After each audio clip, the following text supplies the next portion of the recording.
Hello friends, Master Sommelier Peter Neptune here with another episode of my YouTube channel.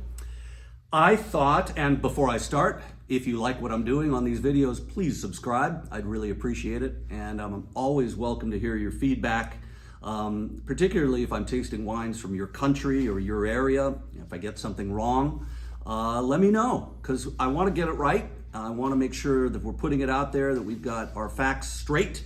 In fact, I got an email from a nice young gentleman from South Africa about my my Pinotage video, and I had inadvertently put in a wrong wine and blah blah blah, and I got a couple historical things wrong, so I pulled the video down, and I recently reshot a video. I decided to do it on the Stellenbosch region, but hopefully I got my facts straight.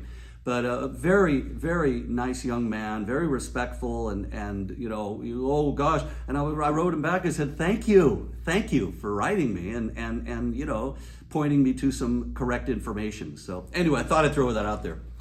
Today's episode, I thought it would be very interesting to taste three wines that I would call artisanally made wines from Chile.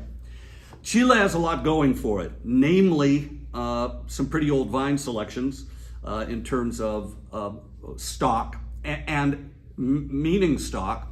Almost a lot of vines are on their own roots. There's currently no phylloxera that we know of in Chile. And a lot of the vines are on their own roots. What does that mean? Well, phylloxera devastated the vineyards of Europe, and they had to replant using resistant American rootstock. So they had to graft budwood for Cabernet Sauvignon, Chardonnay, Merlot, whatever, onto American rootstocks. And, we could talk about that forever and ever and ever. Does it affect the quality of the wine? It's really hard to quantify. But what Chile does have going for it is these vines that are on their own roots, vinifera vines on their own roots. And so I find often with the best Chilean wines, particularly those made artisanally, that there's something very pure about the essence of these wines. They're also excellent expressions of the terroir of the given area. Chile, there's a lot of manufactured wines that are at low price points. There's the big corporations doing stuff. That doesn't interest me, but what does interest me are people like these three that are making some pretty cool wine. So first up, this is the Pedro Parra, or it's probably Pedro Parra, Soulpit, Old Vine Pais. And Pedro Parra, I have read his book. He's one of the great, he's written a book on terroir and what that means and what vineyard soils do. And I very much am a fan of his. He got a degree in terroir from a university in France and has worked as a consultant for many wineries in the old world. He finally went back to Chile and settled in the town of Concepcion, I believe is what it's called, with his family, and began working in this little tiny town. We're in the region of Biobío in Itara, down in the very south of nearing Patagonia in Chile. And he found this little town, and what Pedro says is that the growers there haven't been infected by Bordeaux varieties. He's working with Pais and Sanso and these kind of very interesting varieties from the south of France. And Pais is a trip. This is kind of one of the first I've tasted from Chile. And this is from 140-year-old vines from black decomposed basalt. And so we're talking volcanic wine here. Pais is the original grape planted in Chile more than 500 years ago. And it's been given short shrift because it was abused and used and overcropped and ignored. And it's the mission grape that the missionaries planted up and down the coast of California. And it's just never really been given treatment with respect or dignity or any of those things. And Pedro really wanted to focus, and he found this little tiny vineyard. It's his first cru from the town of Nipas. And as he says, this is black basalt soil like the soils found on Mount Etna. And trust me, I'll taste the wines. I'm going to do an episode on the wines of Mount Etna because I am a big fan of those wines. So this wine's a trip. It's very pale. It almost looks like a rosé. It's kind of a pale ruby pink. I know that he ferments this with indigenous yeast. In fact, all three of these wines are totally fermented with indigenous natural yeast on the skins of the grapes. Nothing's been added, nothing's been manipulated, nothing has been. This is just all pure terroir driven stuff. Wow, it smells like Beaujolais. It smells like, you know, fresh, sweet strawberry candy and watermelon. You know, the watermelon, what are those watermelon sour things? I forget what they're called, but it smells like watermelon and sweet strawberry candy. And did he carbonically macerate this? I don't think so. 60% stems. So this is partial whole berry fermentation. So it's not carbonic maceration, probably kind of a semi-carbonic thing happening here. But you get this really sweet bubblegum kind of character, which I really like Beaujolais, so I like the aroma of this wine. It's very beguiling and very open knit. There's a lot of lifted florals, a lot of blossom, cherry blossom, and a kind of really nice lifted character. Let's check it out. No oak at all.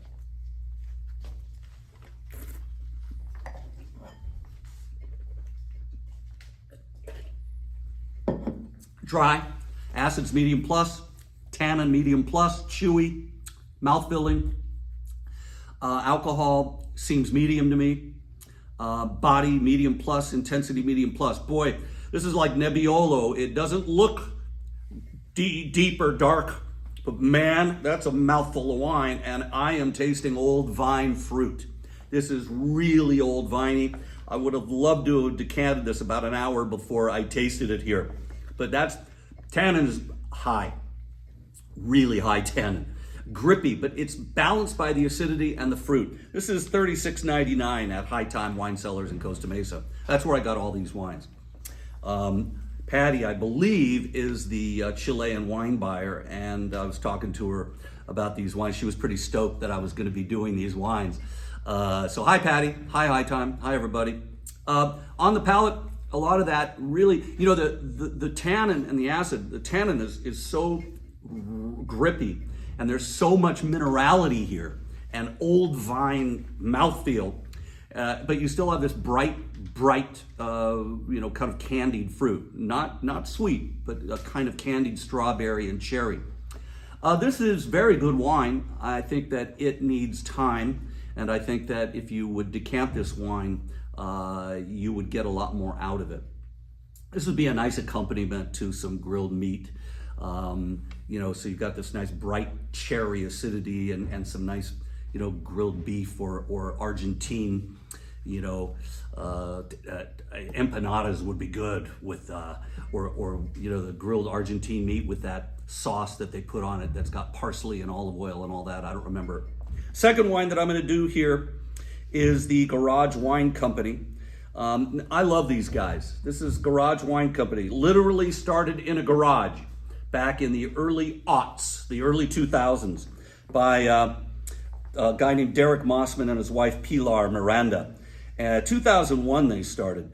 And these guys are, what they've decided to do is go down pretty much in the Maule Valley area where there's these old vineyards that have old selections of Cabernet Franc and Cinsault and Cabernet Sauvignon, and they find these growers and they work with them, and they make between 8 and 20 barrels only of these different lots of wine. This is 2019 lot number 112 from the Higueras vineyard in the Maule Valley. And these are 115-year-old bush vines, Cabernet Franc bush vines. It's 2 hectares only. That's just about 5 acres that they're working with here. Man, I can't wait to try this. This is a good, solid, medium plus ruby. Very, very lovely ruby color. And unfortunately, we have ourselves a corked wine. So, I do this live, no script, real time. live and in person, one take, and we're gonna have this happen. So what does that mean? Well, unfortunately, corks can become infected during their production process with a chemical called 2,4,6-trichloranisol, or TCA.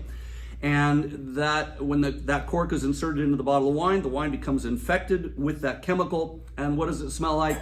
Man, I wish I could just give this to you, but it smells like old moldy newspapers in a dank basement, a moldy, dank basement with old newspapers down there.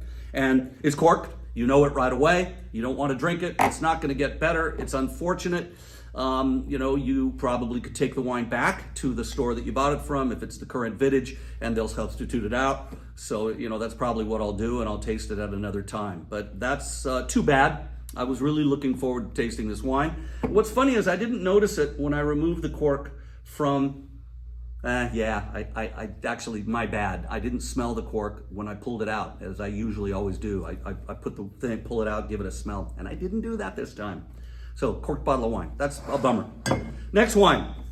This is a producer I really, really love. Clo Delo. This is their 1945 Massal Selection Carmenere from a little tiny place called the Almahu Valley that's located within the DO of the Rappel Valley. This is a gentleman named Gabriel Edward, and his grandmother, Luz, planted Carmenere vines here in 1945. And these are some of the oldest current selection Carmenere in Chile. I love the back label here. It says, main content, 100% natural old vineyards, 100% handmade, 100% indigenous yeast, 100% traditional winemaking techniques, 100% of our local history and culture. Does not contain synthetic aromas or maceration in wood shavings. I gotta meet this guy. That's my guy right there. So what is a Massal selection? She planted this vineyard in 1945, and then what they have done ever since, and again, these wines are on their own roots. So what they're able to do is pick the vines that are the healthiest, that are thriving, and take budwood and just plant that budwood. It's clonal selection, but it's Massal because it's from your own vineyard. It's from your own plants. And that's the ancient way of propagating vineyards, going back to the ancient Greeks. I mean, you pick the best vines with no disease, and and just take a cane, cut it into buds, and literally plant the budwood. And that is Selection Massal. So I'm really looking forward to tasting this wine. This is a good deep ruby. And on the nose, we get dark black currant, blackberry. Oh, there's a hint of tar, a hint of smoke, tobacco, violet. There's just a hint of bell pepper and black currant bud. So again, Carmenere is a cousin, it's a Bordeaux variety. It's not found in Bordeaux much anymore, but it was brought to Chile and interestingly misidentified as Merlot. I remember back when I was first starting to learn how to taste, back in a long time ago, and we would taste Chilean Merlot, and we always thought, God, this doesn't smell like Merlot. It's very, well, it turned out they finally realized in the mid-1990s that 80% of the Merlot in Chile was actually Carmenere. And they're trying to kind of, this is the varietal in Chile now. But Carmenere has this kind of pyrazine driven character with this kind of black currant bud and black currant note. A lot of tobacco, a lot of really fine earthy character as well on the palate.